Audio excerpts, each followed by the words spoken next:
S M পলাশ কবি হয়ে উঠুক, লেখক হয়ে উঠুক, দেশের নামকরা চিত্রশিল্পী হোক, বড় সাংবাদিক হোক, বড় গীতিকবি হোক, এটা কেউ কখনো চায়নি। মানে এটা মানে আমার এলাকার মানুষে চায়নি, মানে আমার কাছের মানুষরা চায়নি। তারা দেখলে আমাকে সামনে ভালোবাসে, কিন্তু পিছনে বসে বলে এই শালায়, যার প্রমাণ অগণিত রয়েছে। আমি যখন বাকেরগঞ্জের ইতিহাস পরিচিতি বইটি মুদ্রণ করি বা প্রকাশ করি, যেটা আমার কাছে আমার জীবনে একটি চ্যালেঞ্জ ছিল। বাকেরগঞ্জ উপজেলায় বহুত উচ্চশিক্ষিত লোক রয়েছে, বহুত বৈজ্ঞানিক, দার্শনিক, অনেক কিছু রয়েছে, অনেক শিল্পপতি রয়েছে, কিন্তু কেউ কখনো ভাবেনি যে বাকেরগঞ্জের ইতিহাসটাকে একটা সংকলন তৈরি করে বাধাই করে সেটাকে সংরক্ষণ করা প্রয়োজন।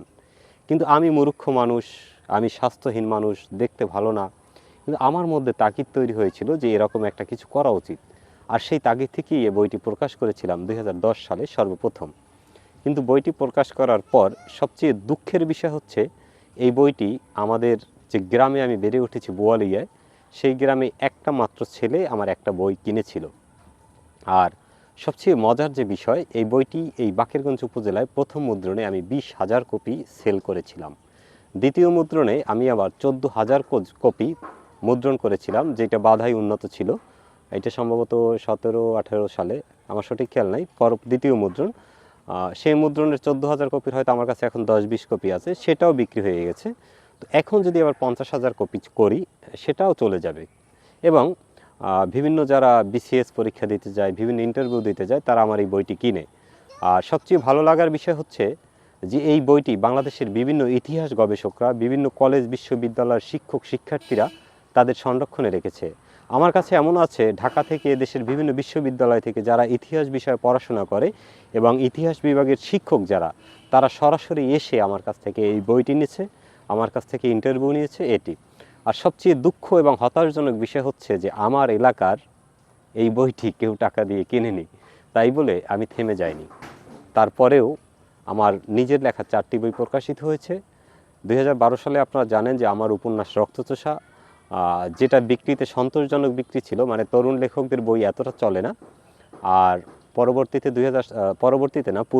2007 সালে আমার সম্পাদিত কবিতা গ্রন্থ তুমি নন্দিত নারী, আর আমার প্রথম কবিতার বই আমার ছোট বোনের সাথে যৌথে ব্যথিত চোখের জল, এই 4টি হচ্ছে আমার মৌলিক বই।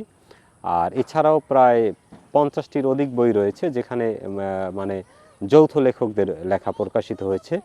আর আমার সবচেয়ে যে জনপ্রিয় কবিতার, সেটা হচ্ছে ফিরে এসো মানবতা, তাই কেউ কেউ মানবতার কবি বলে ডাকে। যাই হোক, কেউ কখনো আমাকে কবি বলে, কেউ লেখক বলে, কেউ সাংবাদিক বলে। এইটা নিয়ে আমি কখনো মাথা ব্যথা বা এইটার মানে প্রত্যাশা করি না। মানে কে ডাকলো আর কে ডাকলো না, কে কে এটার মূল্যায়ন করলো, কে করলো না, কে কিনলো, কে কিনলো না, সেটা বিষয় না। বিষয় হচ্ছে যে কাজটা আমি করে রেখে গেছি, এই কাজটা প্রজন্মের পর প্রজন্ম, যুগের পর যুগ, এই বাকেরগঞ্জ যতদিন আছে, বাংলার ইতিহাস যতদিন আছে, ততদিন বাকেরগঞ্জের ইতিহাস পরিচিতি বাংলার বুকে থাকবে। তোমাদের জন্য লিখে রেখে গেলাম, আমি মরে গেলেও আমার জন্য দোয়া করবা। ভালো থাকবেন, সুস্থ থাকবেন, আল্লাহ হাফেজ।